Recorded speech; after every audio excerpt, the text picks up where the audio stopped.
kalian tahu nggak, ada data yang bikin saya nyesek. Menurut data terbaru dari BPS Jakarta, 34% Gen Z di ibu kota kita ternyata punya saldo tabungan di bawah Rp100.000. Ini bukan cuma angka, ini udah sinyal bahaya. Artinya, satu musibah kecil aja, misalnya motor mogok atau tiba-tiba sakit, bisa langsung bikin seluruh rencana keuangan mereka hancur berantakan. Ini realita yang terjadi di sekitar kita, mungkin bahkan dialami oleh teman, saudara, atau jangan-jangan kita sendiri. Kondisi ini sangat rapuh dan berbahaya. Masalahnya bukan cuma soal nggak punya cukup uang, ini soal jebakan finansial yang nggak kita sadari sedang kita gali sendiri setiap hari lewat kebiasaan-kebiasaan kecil. Keputusan sepele yang kita anggap normal ternyata pelan-pelan menggerogoti masa depan kita. Nah, di video kali ini, saya akan bahas 10 kesalahan finansial paling umum yang bikin banyak anak muda di Indonesia gagal membangun kekayaan. Ini bukan untuk ngejudge, tapi untuk menyadarkan.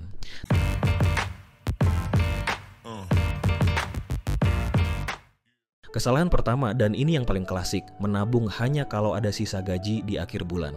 Sebuah riset dari Good Stats menunjukkan fakta yang mengejutkan. 68% pekerja muda di Indonesia baru kepikiran nabung setelah semua pengeluaran selesai. Ini adalah resep pasti menuju kegagalan finansial. Prinsip fundamental dalam membangun kekayaan adalah bayar diri sendiri dulu atau pay yourself first. Ini bukan sekadar slogan, tapi sebuah perubahan mindset menyeluruh. Anggap tabungan dan investasi itu bukan sisa, tapi pos pengeluaran wajib, sama seperti bayar kosan atau cicilan. Coba deh, begitu gajian masuk, langsung amankan minimal 10% dari gaji kalian untuk ditabung atau diinvestasikan. Cara paling ampuh untuk melakukan ini adalah dengan otomasi. Langsung set fitur auto debit di mobile banking kalian. Jadi, setiap tanggal gajian, tanpa perlu kalian pikirin, sebagian uang langsung pindah ke rekening tabungan atau investasi. Ini cara kita melawan godaan terbesar, yaitu perangkap belanja di tanggal muda.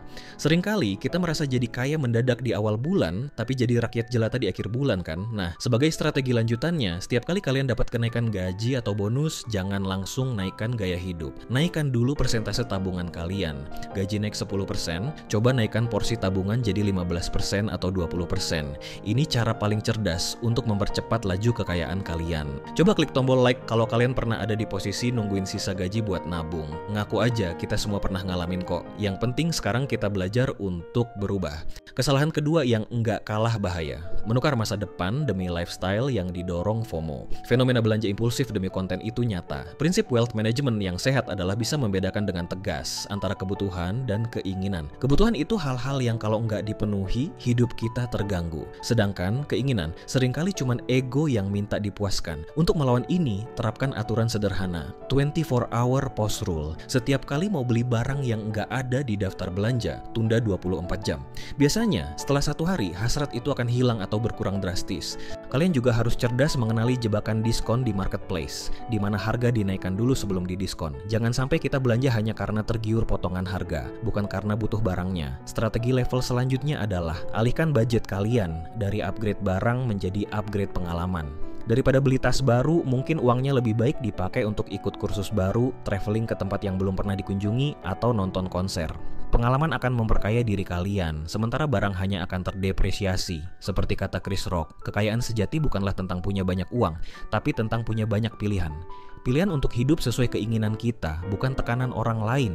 Kesalahan fatal nomor 3, terjebak dengan hanya membayar tagihan minimum kartu kredit. Survei Jakpat baru-baru ini nunjukin data yang bikin khawatir. 42% pengguna kartu kredit Gen Z mengaku seringkali hanya membayar jumlah minimum yang tertera. Ini adalah jebakan bunga majemuk yang paling mengerikan. Kalian harus paham, bunga kartu kredit itu dihitung harian, rata-rata sekitar 0,05%, yang kalau disetahunkan bisa lebih dari 20%. Jadi utang yang kelihatannya kecil bisa membengkak dengan sangat cepat. Prinsip dasarnya, kartu kredit adalah alat bayar, bukan sumber utang. Jadi, gunakan hanya untuk transaksi yang kalian yakin bisa lunasi 100% saat tagihan datang. Prioritaskan untuk selalu membayar lunas seluruh tagihan di siklus berjalan. Ini cara satu-satunya agar kalian nggak kena bunga sama sekali. Kalau sudah terlanjur punya utang kartu kredit yang besar, kesalahan terbesarnya adalah pasrah dan terus membayar minimum. Jangan. Coba strategi pro ini, telepon bank penerbit kartu kalian dan negosiasikan program balance transfer dengan bunga lebih lebih rendah atau bahkan 0% untuk beberapa bulan. Setelah utang lunas, segera evaluasi dan tutup kartu-kartu dengan iuran tahunan yang tinggi dan limit yang tidak perlu. Ini adalah langkah tegas untuk membebaskan diri dari rantai utang konsumtif. Kesalahan nomor 4, dan ini bisa jadi bencana finansial terbesar, tidak punya dana darurat.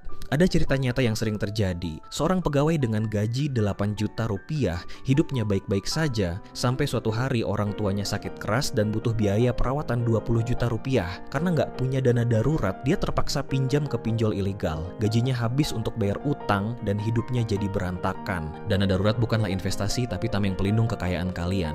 Prinsipnya, kalian harus punya dana setara 3-6 bulan total biaya hidup bulanan. Hitung semua pengeluaran rutin kalian dari kos, makan, transportasi, sampai kuota, lalu kalikan 3 atau 6. Dana ini wajib disimpan di rekening terpisah yang sangat liquid. Artinya mudah dicairkan kapan saja, seperti tabungan biasa atau reksadana pasar uang. Kesalahan paling umum adalah mencampur adukan dana darurat dengan dana investasi. Jangan pernah lakukan itu. Dana darurat itu untuk jaga-jaga, sementara investasi untuk tumbuh. Keduanya punya fungsi yang berbeda. Nah, untuk kalian yang pekerja lepas atau freelancer dengan penghasilan tidak menentu, strateginya harus lebih advance. Upgrade dana darurat kalian menjadi 9-12 bulan biaya hidup. Ini akan memberikan kalian ketenangan batin yang luar biasa di tengah ketidakpastian proyek atau klien. Selanjutnya, kesalahan kelima, ngakunya investor tapi sama sekali nggak paham instrumen yang dibeli. Ini sama saja dengan berjudi. OJK baru-baru ini melaporkan pemblokiran 1000 lebih entitas investasi ilegal hanya dalam 2 bulan. Kenapa ini marak? Karena banyak yang tergiur. Sebuah studi dari UI bahkan menunjukkan 71% investor pemula membeli sebuah aset hanya karena ikut-ikutan teman yang katanya sudah berhasil. Ini mentalitas spekulan, bukan investor. Prinsip dasar seorang investor cerdas adalah edukasi dulu, baru investasi. Kalian harus paham minimal dasar-dasar produk yang kalian beli. Kalau baru mulai, cara paling aman adalah dengan instrumen berisiko rendah seperti reksadana pasar uang. Pelajari dulu cara kerjanya. Langkah krusial berikutnya adalah selalu cek legalitas platform atau produk investasi di situs resmi OJK atau BI. Jangan malas, ini uang hasil kerja keras kalian. Kesalahan fatal yang harus dihindari adalah mudah tergiur dengan penawaran imbal hasil yang jauh di atas bunga deposito, tapi katanya tanpa risiko. Itu sudah pasti penipuan. Strategi jangka panjangnya adalah jangan pernah berhenti belajar. Luangkan waktu untuk memahami analisa fundamental, baca laporan keuangan sederhana, dan ikuti berita ekonomi. Investasi tanpa edukasi hanya spekulasi. Jangan jadi bagian dari mereka yang berspekulasi dengan masa depannya. Kesalahan nomor 6 yang makin marak, kecanduan pay later untuk pengeluaran harian. Beli kopi pakai pay later, beli makan siang pakai pay later. Ini kebiasaan kecil yang destruktif. Data dari Kompas Money menunjukkan transaksi pay later tumbuh gila-gilaan. 24% dari tahun ke tahun dan Gen Z adalah penyumbang terbesarnya. Pay later pada dasarnya adalah utang.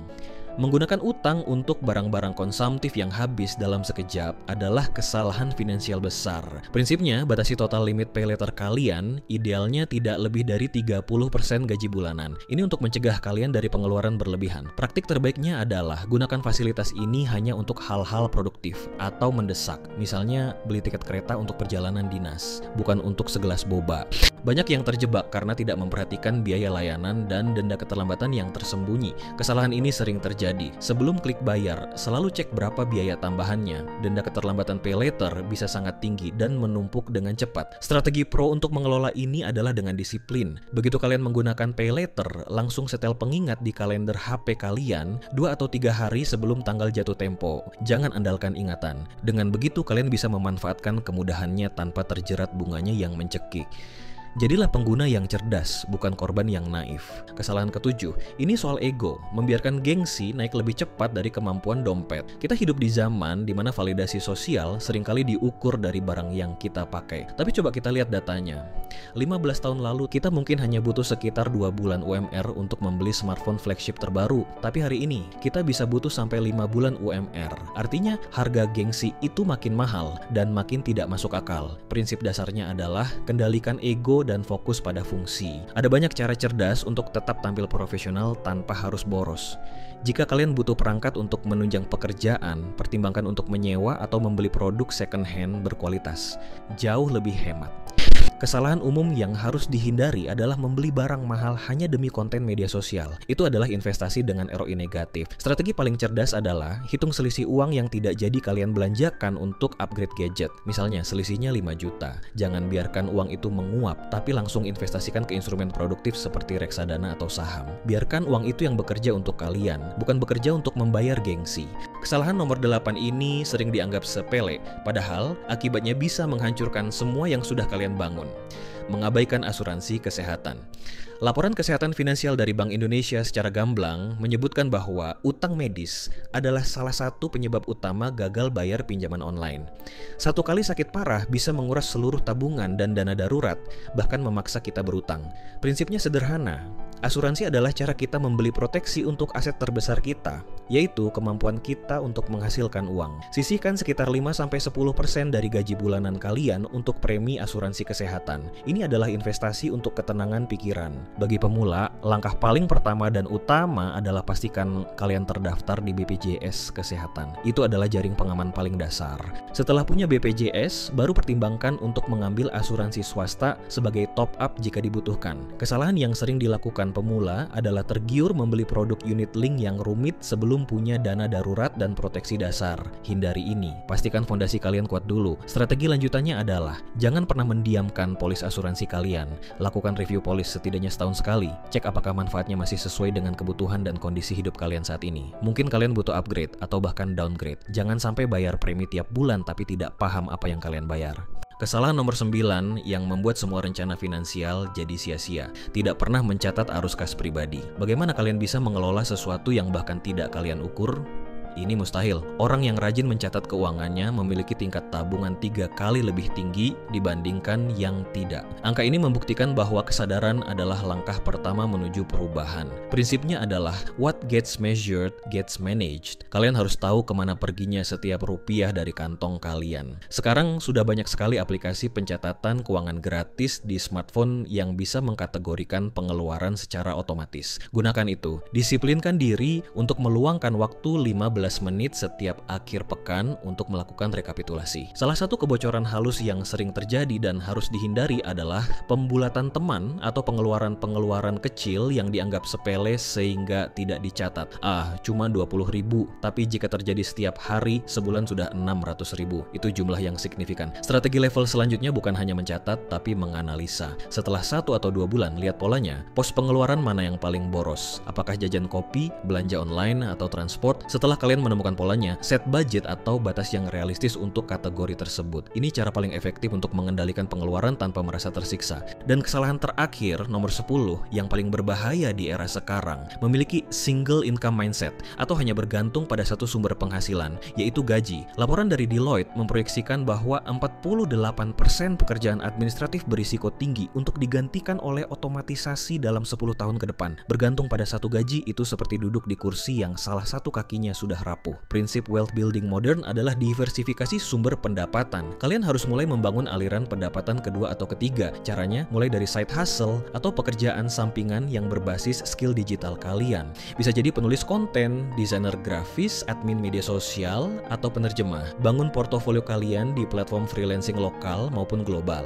Kesalahan terbesar saat mendapatkan penghasilan tambahan adalah langsung menggunakannya untuk menaikkan gaya hidup. Jangan, itu hanya akan membuat kalian tetap di rat race. Strategi paling cerdas adalah menerapkan aturan 50-50 pada penghasilan kedua. 50% boleh kalian nikmati, tapi 50% sisanya wajib diinvestasikan untuk membangun aset. Dan untuk membawanya ke level master, reinvestasikan keuntungan dari side hustle kalian ke aset yang bisa menghasilkan passive cash flow, seperti SBN retail, misalnya ORI atau SBR, atau dividen dari saham blue chip. Ini cara kalian membangun mesin uang yang akan bekerja untuk kalian, bahkan saat kalian tidur. Jadi, dari 10 poin tadi, kita bisa lihat sebuah pola yang jelas. Sebagian besar bencana finansial itu tidak terjadi dalam semalam. Mereka adalah akumulasi dari keputusan-keputusan kecil yang salah, yang diulang setiap hari, setiap minggu, setiap bulan, hingga menjadi kebiasaan yang merusak. Kebiasaan menunda nabung, gesek kartu tanpa pikir, beli barang demi gengsi, itu semua adalah bata-bata kecil yang membangun tembok kemiskinan di masa depan kita. Tapi kabar baiknya adalah logika yang sama juga berlaku sebaliknya. Kebiasaan baik yang kecil jika dilakukan secara konsisten akan membangun fondasi kekayaan yang kokoh. Jangan lupa subscribe channel Filosofi Sukses dan aktifkan lonceng notifikasinya supaya kalian nggak pernah ketinggalan strategi-strategi finansial praktis dan mendalam seperti ini di video-video berikutnya.